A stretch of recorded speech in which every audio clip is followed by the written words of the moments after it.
Sa New Testament, ang sentro sa ebanghelyo si Hesukristo ra. Si Hesukristo ra ang gitudlo sa mga apostolis. Walay laingalan nga gitudlo sa mga apostolis. Wala magtudlo sila bahin ni Maria, wala sila magtudlo bahin sa kung kinsa nga mga santos, santa. Si Hesukristo ra gyud ang sentro sa kaluwasan, may gitudlo sa mga apostolis.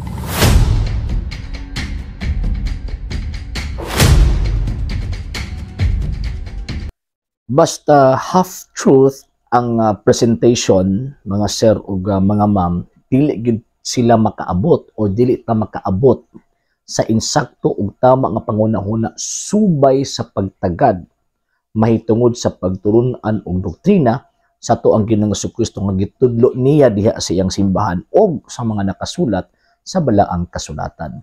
Wala man tay supak nga ang sentro sa gitawag og kaluwasan, ang sentro sa pagtuo mao nga ato ang Ginoong Jesucristo.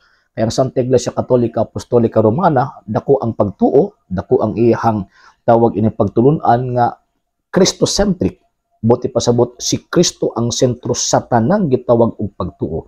Pero dili pwede nga ato ang i-eliminate, ato ang tanggalon ang mahal na Birheng Maria ug ang gitawag og mga santos. Nganuman, pinakauna kay kung tanggalon nimo ang mahal na Birheng Maria, di nimo tuuhan ang mahal na Birheng Maria, langkatan na lang pangalan sa mahal nga birhen nga nakasulat sa balaang kasulatan. Nganong giapil man ang mahal nga birhen diya sa balaang kasulatan? Tungod sa hinungdan nga ang mahal na birhen na ay dakong kalambigitan, na ay dakong role sa kaluwasan sa gihimo ni Kristo kanang ato ang sentro sa gitawag og pagtuo. Number 2, dili mo abot si Kristo aning kalibutan na kung wala misugot ang mahal nga birhen nga mamahimo siyang bayanan, mamahimo siyang instrumento nga ang iyang unod ug dugo iyang i-provide didto kang Ginoong Jesucristo aron iluwas ta ng mga tawo nga motuo niya, di ba? Hebreohanon kapitulo 9 bersikulo 22, walay sala nga mapasaylo gawas kun giulaan kini og dugo ug kanang dugoa Hebrew chapter 2 verse 14 apil o tawag anang gikan na sa gitawag og mahal na birhen kanang iyahang na-acquire. Nganong man kay ang Ginoong Jesucristo wala man nagparasyoot ikag langit padulog diri sa kalibutan, dili niagi mag-inahan og kabubot una sa Ginoong Dios nga kanang maong Kristo nga iyang bugto nga anak moagi gyud didto sa usa ka babaye ug kanang bayhana tawago na niyang mama. Diba si Ginoong Jesucristo nagpaubo sa iyang kaugalingon, misulob siya sa gitawag og pagkaulipon, buti pasabot gihimo niyang subject ang iyang kaugalingon sa tawag ining kinaiyahan sa tao tungod kay kabubuton na sa iyang amahan. Kabubuton sa iyang amahan nga matawo siya pinaagis babae. Kabubuton sa iyang amahan nga matawo siya og tawagon niya ng maong bayhana nga diin asa nagpuyo sulod siyam kabulan nga tawagon niyang mama. Unya pagkahuman imong tanggalon sa laing gitawag mga sekta. Subuti pasabot si Kristo gani ni sunod sa iyang amahan kamo. Anong wa mo sunod? Kung mao man galing na ang inyong tawag ining pagtuo, di lang katan ninyo na nakasulat sa balang kasulatan kanangalan sa mahal na birhen. Yung siya wala day tawag ining mga santos daw sa ang sa kaluwasan.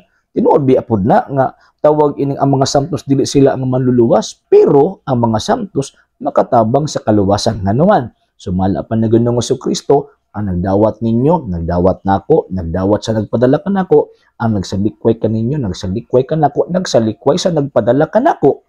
So kung dili kang pasinungog niya, dili ta mo dawat sa mga santos, wa pud ta mo dawat kang Kristo, wa pud ta mo dawat sa nagpadala sa Ginoong Jesucristo. Nga naman, St. John chapter 17 verse 10, sumala pa sa Ginoo, kay pinaagi kanila, gipasidunggan ako, nya inyong langkaton.